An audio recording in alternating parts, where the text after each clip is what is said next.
नमस्कार, तो आपका स्वागत करता हूँ एक बार फिर से एक और नई वीडियो में। तो टीचर ट्रांसफ़र का जो प्रोसेस है वो शुरू हो चुका है, स्टेशन चॉइस शुरू हो चुकी है, बट काफ़ी सारे जो टीचर्स हैं वो पहले राउंड में ही नॉट एलिजिबल हो चुके हैं।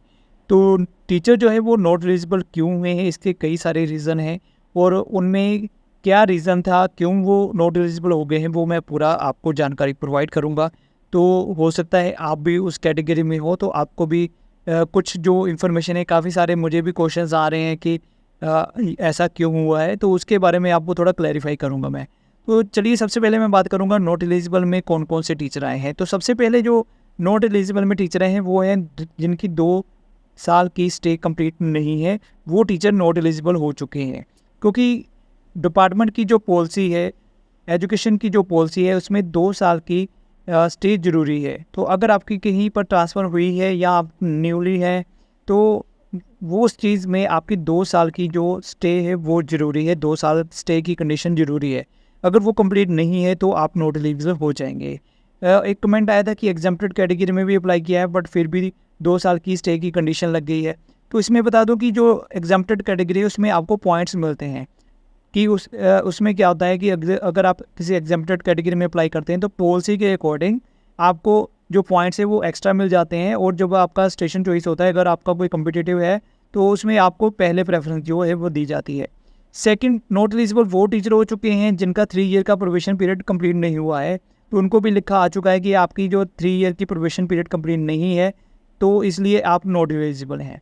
जो तीसरा और काफ़ी सारे टीचर्स को देखने को मिल रहा है वो है डाटा मिसमैच या सर्विस हिस्ट्री गैप। तो ये जो ज़्यादातर टीचर्स जो हैं उनको ये रीज़न आ रहा है नॉट एलिजिबल का। तो देखिए, आपका जो डाटा है वो मिसमैच हो गया, और मिसमैच क्यों हुआ है, इसमें 2-3 रीज़न होते हैं। तो पहला रीज़न है कि आपकी जो डेट ऑफ जॉइनिंग है या फिर date of joining in present school है वो आपसे शायद गलत फिल हो गई है, या वो ई पंजाब से मैच नहीं हुई है। बट काफ़ी सारे टीचर्स की तरफ से कहना है कि उनकी तरफ से जो डेट ऑफ जॉइनिंग या डेट ऑफ जो फिल की गई है प्रेजेंट स्कूल की, वो सही फिल की गई है। इसके अलावा जो सर्विस हिस्ट्री गैप है उसमें डाटा मिसमैच है। उसका रीज़न क्या होता है कि आपकी जब ट्रांसफ़र होती है, तो जब आपकी ट्रांसफ़र एक स्कूल से दूसरे स्कूल में होती है, दूसरे से तीसरे में होती है, तीसरे से चौथे में होती है, तो वो डिटेल आपने सही फिल करनी है। तो उसमें 1 दिन का भी अगर गैप हो गया तो आपका डाटा जो है वो मिसमैच हो जाता है। तो वैसे तो आपको चाहिए था कि आप सभी स्क्रीनशॉट ले लेते, जिससे कि आपको पता चल जाता कि आपने कौन सा डाटा कैसे फिल किया है। कोई कुछ कमेंट्स आ रहे हैं कि डीडीयू की तरफ से डाटा चेंज ना हो गया हो, कोई टेक्निकल प्रॉब्लम ना हो गई हो। बट यहाँ पे आपको बता दो कि जो टीचर ट्रांसफ़र का जो पोर्टल है, इसमें सॉफ्टवेयर काम करता है। तो सॉफ्टवेयर में क्या होता है कि जो भी आपकी तरफ से डिटेल्स फिल की जाती हैं वो चेक करता है, अगर वो सही है तो आपको एलिजिबल कर देता है, अदरवाइज़ वो नॉट एलिजिबल कर देता है। इसमें किसी का कोई भी रोल नहीं होता है। तो जो भी डाटा मिसमैच है उसमें मेन जो है वो सर्विस हिस्ट्री गैप होता है, यानी कि अगर आपका 1 दिन भी उसमें गैप है तो वो आपका डाटा जो है वो मिसमैच कर देगा। बट अभी मैं अगर बात करूं तो अभी इसका जो सॉल्यूशन है, अभी तक तो कोई सॉल्यूशन नहीं है, बट अगर डिपार्टमेंट की तरफ से इसका कोई सॉल्यूशन आता है, या फिर जो कोऑर्डिनेटर्स हैं, एमआईएस कोऑर्डिनेटर्स हैं, उनको कोई अथॉरिटी दी जाती है करेक्शन करने की या चेंज करने की या डीडीयू को चेंज करने की, तो मैं आपके साथ वीडियो के साथ ज़रूर शेयर करूँगा। तो फिलहाल अभी तक इसका कोई करेक्शन या इसका कोई अल्टरनेट हल नहीं है, बट फिर भी डिपार्टमेंट की तरफ से अगर इसके बारे में कोई क्योंकि ज़्यादातर जो टीचर्स हैं वो इसी तरह की उनको प्रॉब्लम आ रही है। और अगर मैं लास्ट ईयर की बात करूं तो लास्ट ईयर भी एक बार टीचर्स को चांस दिया गया था कि वो अपना डाटा चेक कर लें या सही कर लें।